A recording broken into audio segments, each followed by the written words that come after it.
नमस्ते। मैं सुलता महाराणा। आप सबका स्वागत है मेरे YouTube channel SM education the educational platform पर। आज MST 12 भारतीय कहानी ट्रेडिल एक कहानी है, विश्लेषण और मूल्यांकन प्रस्तुत करने जा रही हूँ। ट्रेडिल कहानी एक व्यक्ति है के विनायक मूर्ति, जो एक कंपनी में 12 वर्ष तक कार्यरत है, जो एक प्रेस कंपनी है, और उसके जीवनी के बारे में हम जानेंगे। ये एक कहानी जैसी तो नहीं लगती, लेकिन कहानी का कोई अभाव भी इसमें दिखाई नहीं देता। भारतीय कथा साहित्य में अन्य भाषाओं की भांति तमिल भाषा का भी सराहनीय योगदान रहा है।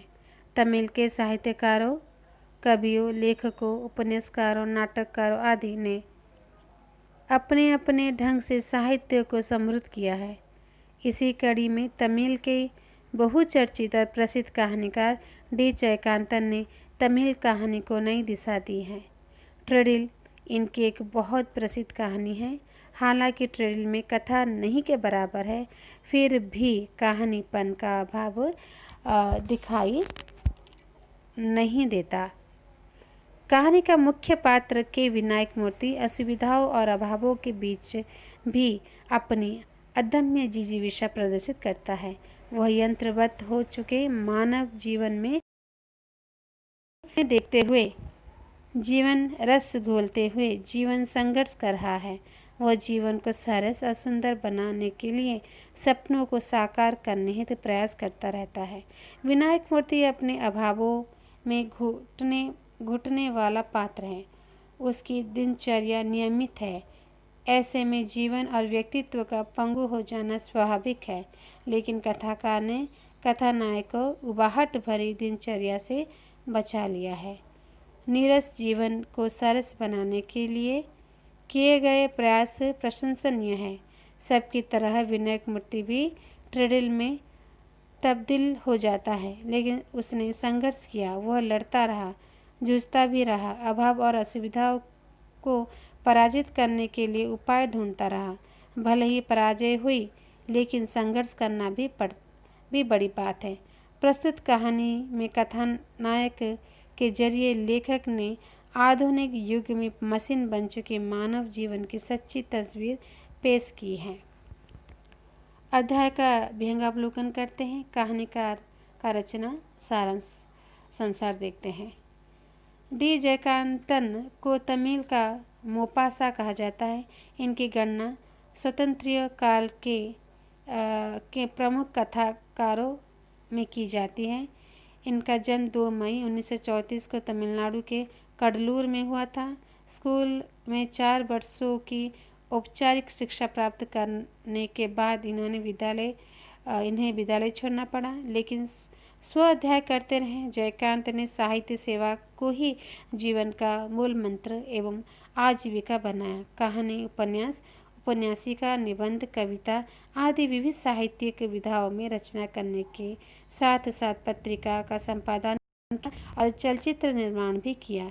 जयकांत को मुख्यतः कथाकार के रूप में सर्वाधिक ख्याति मिली। तमिल भाषियों ने जयकांत को कहानी सम्राट, सूरकदे मन्नद की उपाधि से विभूषित किया था। रचना काल में उन्होंने 150 से भी अधिक कहानियाँ लिखी है। उदयम, ओरू पीड़ू चोरू, इन्नी पुम्मम, देवन, बोरुबारा, माले मयकम, सुमेतांगी, युग संधि, उणमे सुडुम, पुदिय, बारपुकल, सुएद रिसनम, इरंद, कंगगल, गुरुपिंडम, चक्रम, नीरदिल्ले आदि इनके उल्लेखनीय कहानी संग्रह है। इनके प्रमुख उपन्यासों के नाम हैं बालक्य, अलेक्कीरंदु, उन्नेपोलो, ओरबन, पारिसुक्लु पो, सिल नरगली, सिल सिलम मनिंदरगल, ओरू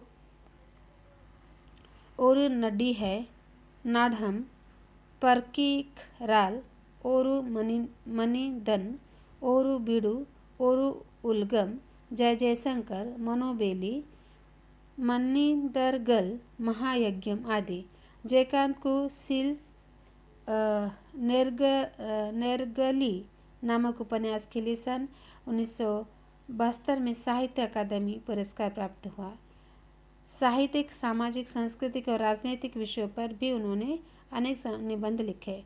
मुनिटाटम अबरगल उल्ले इरुकिरागल निनीतु पार्की करेन। तो ये सब तमिल नाम है, मुश्किल लग रहा है। हाँ, तो सुंदर चिन्नंदे, ओरू प्रजयिनी कुरुल आदि प्रसिद्ध निबंध संग्रह है। जयकांतन ने 10 उपन्यासिकाएं भी लिखी है। कविता तथा साक्षात्कार में भी इनकी रचना धर्मिता में दिखाई दी है। इन्होंने ज्ञान रथम नामक पत्रिका का संपादन भी किया था और अपने उपन्यास उन्नेपोल ओरुबन के आधार पर फिल्म का निर्माण भी किया। तमिल कहानी में उनका योगदान सर्वाधिक महत्वपूर्ण है। उन्होंने तमिल कहानी में नवीन आयामों का उद्घाटन किया है।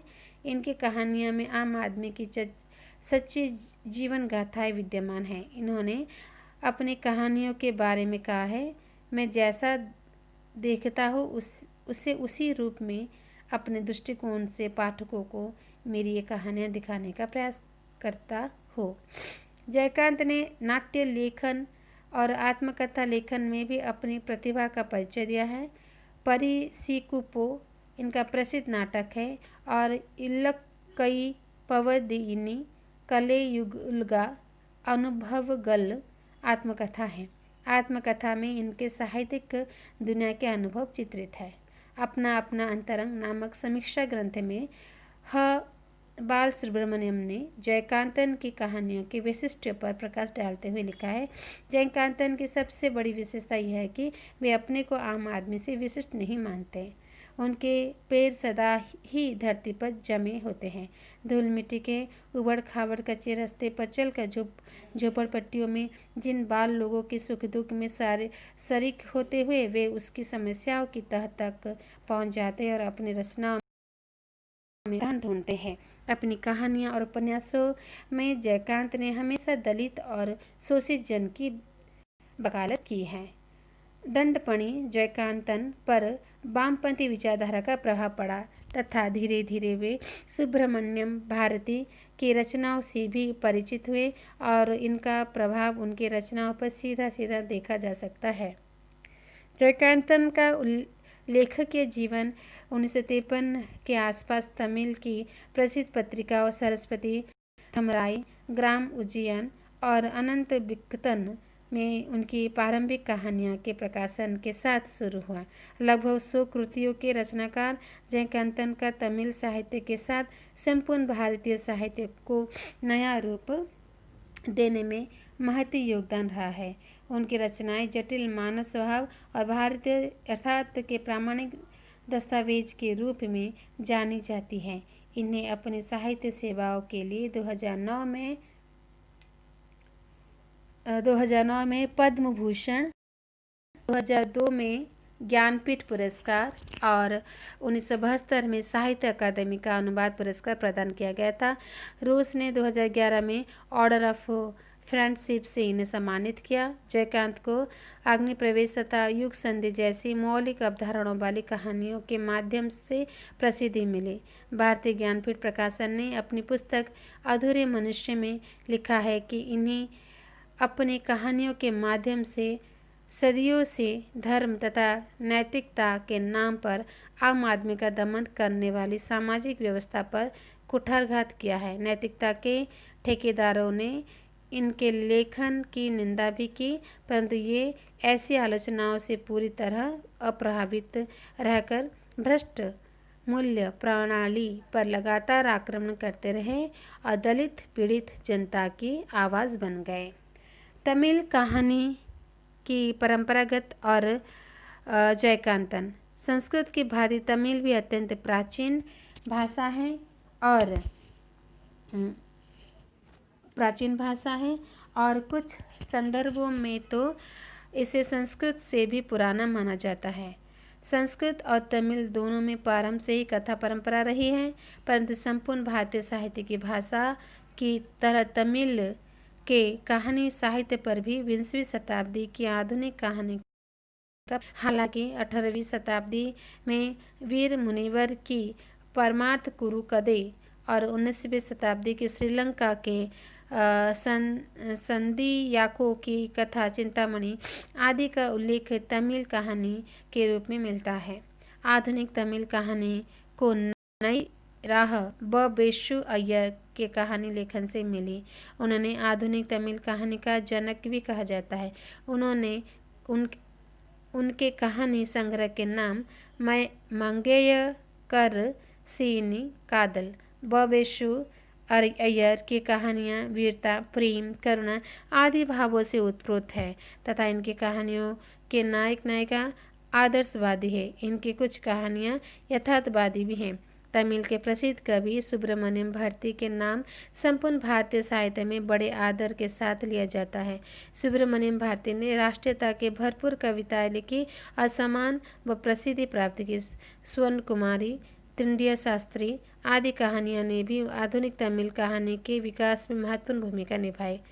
पुदु में पीनियन, BS रमैया, नारायण दुरीकन्नन, प राजगोपाल आदि ने तमिल कहानी की उन्नति के शिखर पर पहुंचाया। 20वीं शताब्दी के चौथे दशक में तमिल साहित्य में प्रविष्ट इन कहानीकारों की मूल स्वर सामाजिक समस्या रहा है। पुदु में पिन्नन ने प्राचीन और नवीन विचारधाराओं से समन्वय स्थापित करने का भरपूर प्रयास किया है। उन्होंने अपनी रचनाओं द्वारा मिथकीय कथाओं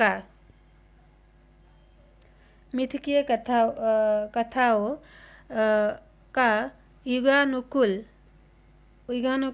प्रभावशाली ढंग से विवेचन करने के साथ सामाजिक जीवन के विविध पहलू भी प्रस्तुत किए हैं। बबली, पोनक्करम, कालनोम, किवलवियुम आदि इनकी प्रसिद्ध कहानियां हैं। BS रमैया की कहानियां आदर्शवादी है तो कुप राजगोपाल ने प्रेम, पारिवारिक जीवन, ऐतिहासिक घटनाओं को आधार बनाकर सरल शैली में कहानियां लिखी है। इस दौर तक आते आते तमिल कहानियों में पर्याप्त वैविध्य दिखने लगता है। कहानियों के स्वरूप में अनेक नवीन प्रयोग भी होने लगते हैं। कलिक, अन्नादुरै, करुणानिधि, सुधानंद भारती ने राजनीतिक विचार के साथ साथ बाल विवाह, छुआछूत आदि सामाजिक समस्या पर भी कहानियां लिखी। सुधानंद भारती ने धार्मिक भ्रष्टाचार, बाह्याचार, ढोंग, पाखंड आदि का उजागर करने वाली रचनाएं की। उनकी कहानी कपट सन्यासी, सामाजिक जागरूकता और धार्मिक सचेतनशीलता का उत्कृष्ट उदाहरण है। स्वतंत्रता आंदोलन के अंतिम दशक में कहानीकारों ने देश की आर्थिक स्थिति तथा गरीब जनता को शोचनीय स्थिति को कहानी का विषय बनाते हुए तत्कालीन समाज का जीवन चित्रण किया। मुल्ले को डियाल नामक कहानी संग्रह हास्य व्यंग मिश्रित शैली में निर्धनों की शोचनीय आर्थिक दशा का वर्णन है। स्वतंत्रता पूर्व तमिल कहानी के प्रसिद्ध लेखक अखिलन ने पुरुष स्त्री के संबंध, नारी हृदय के चित्रण संबंधी महत्वपूर्ण कहानियां लिखी। इन्होंने प्रेम भावना और आधारित कहानियां प्रस्तुत की है। और रामनाथन पिल्ले, विलालन, TK श्रीनिवासन, प कन्नन आदि रचनाओं के अखिलन की परंपरा को आगे बढ़ा है। 1950 के आसपास तमिल कहानी के बदलते परिदृश्य में सुंदर रामस्वामी, जयकांतन, नार्थ सारथी, JM हुसैन, कर्णन, राजम कृष्णन, R चूड़ामणि, एस लक्ष्मी सुब्रमण्यम आदि ने बदलती सामाजिक, राजनीतिक व सांस्कृतिक परिस्थितियों का सफल चित्रण किया। तमिल कहानीकारों ने नारी शिक्षा, नारी के सार्वजनिक क्षेत्र में सहभागिता, परिवार नियोजन, राजनीतिक चहल पहल, पारिवारिक संबंध आदि को अपनाकर तमिल कहानी के नए आयाम दिए। इस दौर में ऐतिहासिक, मनोविश्लेषणात्मक, जासूसी, बाहुसुलभ कहानियाँ आदि भी तमिल साहित्य में शामिल होने लगी। तमिल कहानी साहित्य में सर्वदा वैविध्य मौजूद रहा। दंडपाणि जयकांतन ने तमिल कहानी को उन्नति, गुणात्मक श्रेष्ठता प्रदान करने के साथ नई दिशा भी दी। उनकी प्रारंभिक कहानियों में मार्क्सवाद का प्रभाव है तो पर्वतीय कहानियों में फ्रॉइडवाद का। जयकांत की कहानियों के बारे में के जमुना के विचारों को जानना आवश्यक है। जयकांतन समाज के प्रत्येक वर्ग के व्यक्ति की परिस्थितियाँ, उसकी समस्याएं से परिचित है। उन्हें समाज के प्राय सभी वर्ग के व्यक्ति को अपनी समस्या का पात्र बनाया है। उनकी कहानियाँ में सर्वत्र पात्रानुकूल भाषा का प्रयोग दृष्टिगत होता है। छापे खाने का जीवन और वातावरण। दंडपाणि जयकांतन की ट्रेडल कहानी में छापे खाने का जीवन चित्रित हुआ है। ट्रेडल वह मशीन है जिसमें पाँव की सहायता से चलाया जाता है। इसका प्रयोग छोटे शहरों या कस्बों में ज़्यादा होता है। पाँव से चलाई जाने वाली इस मशीन से छपाई का काम होता है। इस कहानी के कहानीकार के फोटोग्राफर व गाइड की तरह उस छोटे छापे खाने का वर्णन करते हुए छोटी चीज़ के बारे में भी बताया है। पहली दृष्टि में ऐसा लगता है जैसे कहानीकार प्रेस सामग्री मशीन छपकर आने से पहले की स्थिति से परिचित करा रहे हो, लेकिन उसका लक्ष्य कुछ है। यंत्रवत होते मानव जीवन, बढ़ती संवेदनशीलता, त्रासदी को दिखाना। ट्रेडल मशीन को क्रियाशील करने वाले मजदूर की विनायक मूर्ति की जीवन स्थितियों का संवेदनशील चित्रण करना ही कहानीकार का मूल लक्ष्य है। कहानीकार ने कहानी के प्रारंभ में छापे खाने के वातावरण का जीता जागता वर्णन किया है। अंधेरी, गुफा, सरीखा जैसी ये शब्द रचना द्वारा पाठक सहज ही प्रेस की जिंदगी के बारे में अनुमान लगा पाते हैं। प्रेस के मालिक मुरुगेस मुदलियार और कर्मचारी अथवा मजदूर विनायक मूर्ति प्रेस को संभालते हैं। विनायक कंपोजिटर, बाइंडर और मशीन मैन सभी कार्य करता है। इससे पता चलता है कि अकेले उसके ऊपर काम का कितना बोझ है। अधिकांश समय वो अकेला ही प्रेस में काम करता रहता है। पिछले 12 साल से वो कागज़, machine, ink, card, typing, setting आदि के बीच जीवन व्यतीत कर रहा है। एक बार वह हर्निया से पीड़ित हो जाता है। ऑपरेशन के बाद उसे विवाह न करने का सलाह दी जाती है। वो उस अंधेरी गुफा में एकाकी दुखद जीवन बिताने के लिए विवश होता है। वह बीमार, दर्द और अपमान को साथी बनाने के लिए विवश है। कहानीकार ने के विनायक मूर्ति के बहाने छापे खाने में काम करने वाले मजदूरों की शोचनीय स्थिति एवं घुटन भरे जीवन का चित्रण किया है। मालिक कर्मचारी के संबंध का लगाव और तनाव। औद्योगिक क्रांति के दौर में वैज्ञानिक साधन तेजी से विकसित होने से देश भर में मशीन छा गई। पूंजीवादी सभ्यता का विकास हुआ और समाज में एक वर्ग बना, मजदूर वर्ग। श्रम खरीदने की होड़ में पूंजीपतियों के बीच संघर्ष हो। ट्रेडल कहानी में मालिक कर्मचारी के संबंध में लगाव भी है और तनाव भी है, शोषण भी है, अपमान भी है, अपनापन भी है। इसी प्रश्न के संबंध में पाठकों को सोचने के लिए मजबूर करना कहानीकार का उद्देश्य है। 60 के दशक में पूंजी का प्रवेश हो रहा था, लेकिन भारतीय संस्कृति के से संवेदनशीलता और आत्मीयता अभी भी जीवित है। इसे कहानीकार ने प्रेस के मालिक और विनायक मूर्ति के संदर्भ द्वारा जताया है। मुरुगेश मुदलियार प्रिंटिंग प्रेस का मालिक है और के विनायक मूर्ति 12 साल से, जब वह 18 साल का था तब से प्रिंटिंग प्रेस से कंपोजिटर के तौर पर कार्य कर रहा है। अब वह अक्षर योजना के साथ बाइंडिंग का काम भी करता है और मशीन भी चलाता है। विनायक मूर्ति पर मालिक को बहुत विश्वास है। एक इतवार को विनायक मूर्ति अपनी दादी के यहाँ गया हुआ था। वो मालिक मुदलियार को सूचना देता है कि दादी ने उसके लिए कोई लड़की देखी है। विनायक मूर्ति मालिक से 100 रुपये पेशगी मांगता है तो मुदलियार तुरंत दे देता है। वो अन्य मालिक की तरह संवेदनहीन नहीं है। मालिक कर्मचारी के बीच संबंधों से अभी भी मानवता जीवित है, लेकिन मालिक तो मालिक होता है, कर्मचारी के साथ उसके संबंध कहीं न कहीं अवश्य रहता है। यह तनाव ट्रेडल कहानी में मौजूद है।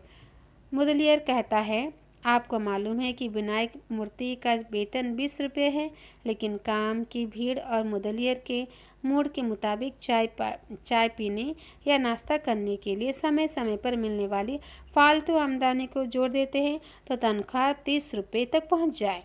विनायक मूर्ति को कर्मचारी कहा गया है।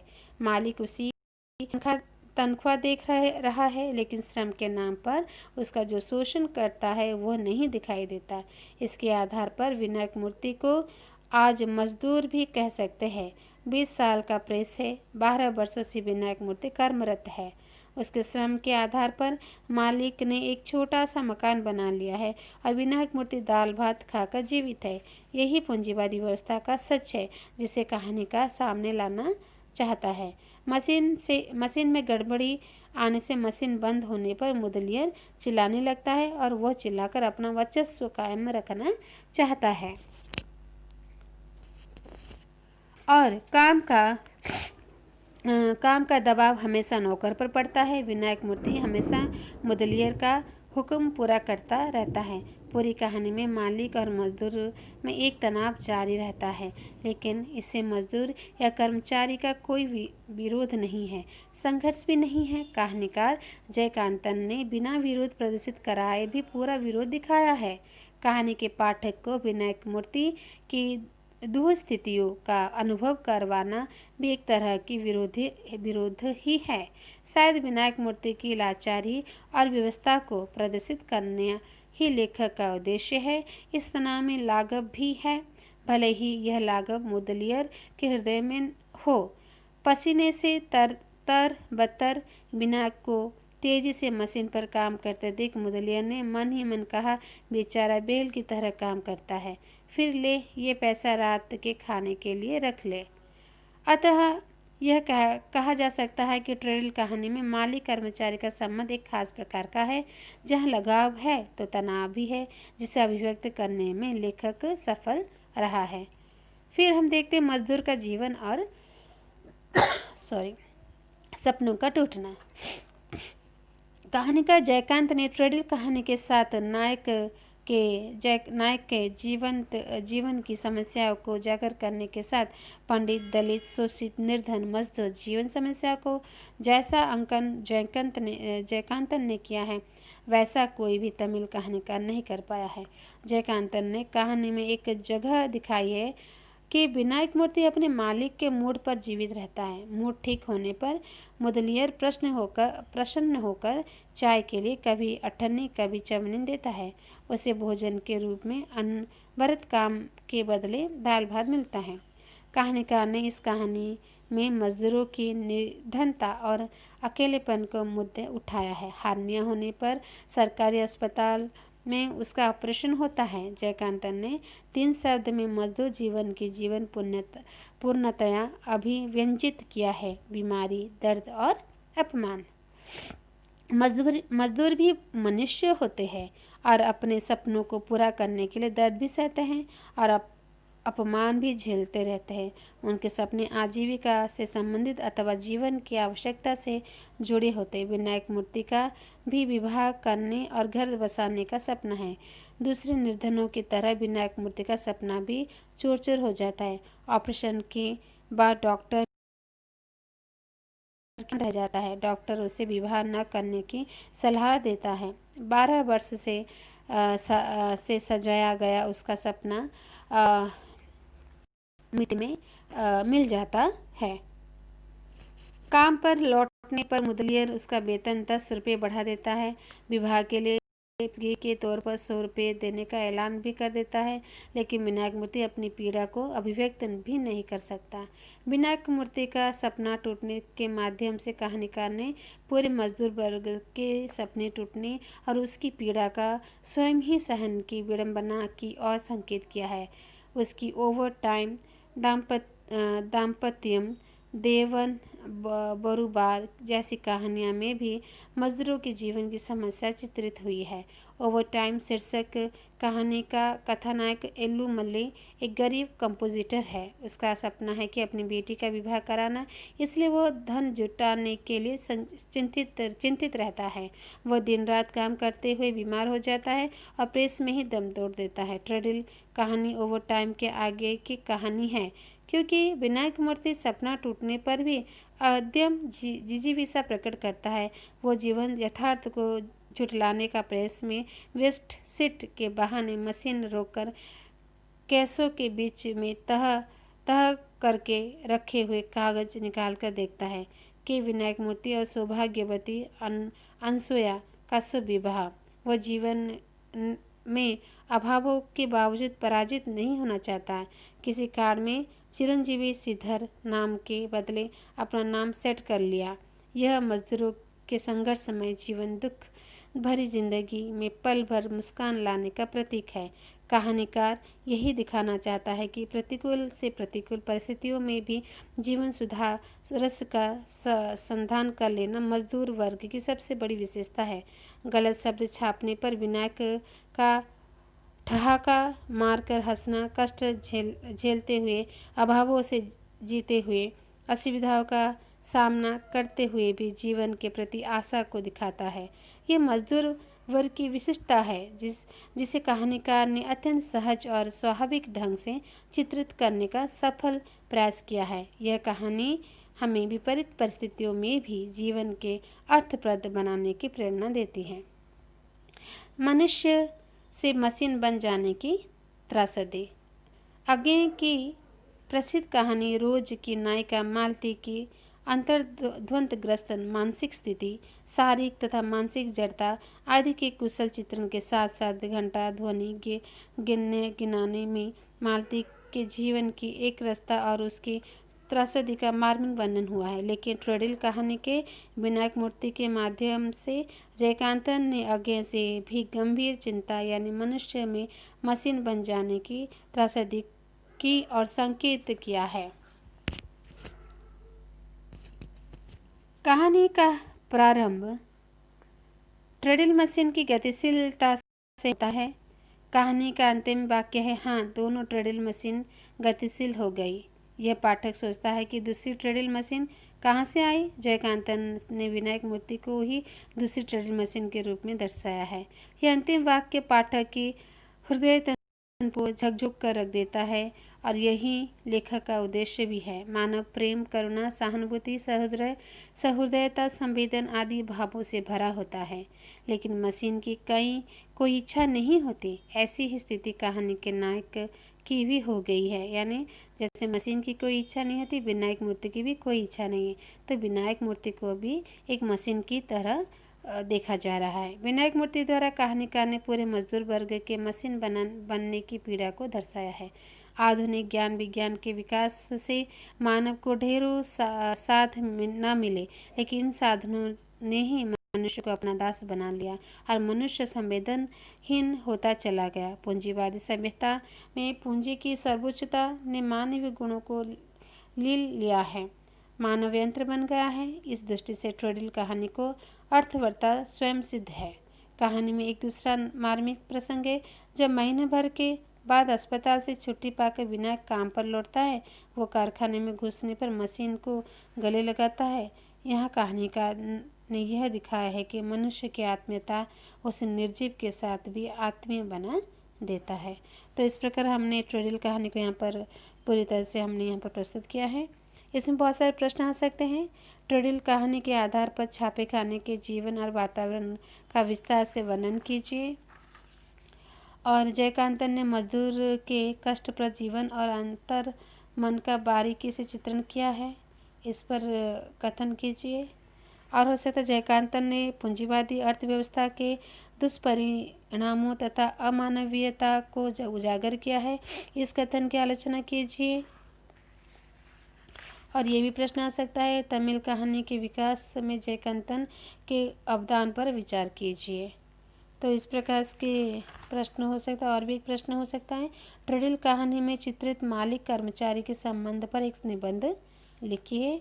और कुछ एक्स्ट्रा क्वेश्चन भी हो सकता है, जयकांतन की कहानी ट्रेडिल कहानी का मूल स्वर क्या है। तो इस तरह से हमने ट्रेडिल कहानी को हमने विस्तार से जाना। और बी विनायक मूर्ति की जीवनी, मुदलियर उसे किस तरह से पेश आता था और उसे हारनिया हो सकता था, वो शादी नहीं कर पाता, किस तरह से अपने मन को मार कर वो भी एक मशीन बन गया। और इसे आपको अच्छे से समझ कर लिखना है। तो समझ लीजिए, बार बार सुन लीजिए, याद रह जाएगा। अपने विचार से आप खुद इसे लिख सकते हैं।